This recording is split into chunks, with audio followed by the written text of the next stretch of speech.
Welcome to Kenton's videos. Enjoy the video. You start by confirming hardware and software. Make sure your phone supports a sensor and WhatsApp is updated. Open WhatsApp, tap Settings, then Account, then Privacy. This is where biometric controls live. Once there, scroll to the fingerprint lock option and tap it to begin enrollment. You need your phone unlocked to access these options. Have the finger you use most often ready. This ensures the app can link the biometric ID to your account for local lock security. You toggle fingerprint lock on, and the phone will prompt you to verify a stored fingerprint. Follow system prompts to confirm. Once enabled, make a choice for auto lock timing, immediately for maximum privacy, 1 minute for convenience, or 30 minutes if you reopen frequently. Then decide whether notifications should show message content while locked.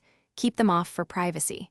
Make sure the setting applies to both calls and chats. These steps balance security and usability for everyday use. You finish by testing. Exit WhatsApp, reopen it, and authenticate with your fingerprint. This verifies the lock works correctly. If authentication fails, re-register the fingerprint in your device settings and clean the sensor. Oils and dirt often cause read errors.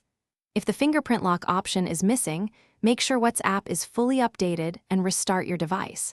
Sometimes the app needs a fresh launch to show new features. One key troubleshooting tip: re-enroll the finger rather than relying on old scans. Thanks for watching. Consider subscribing if we helped you.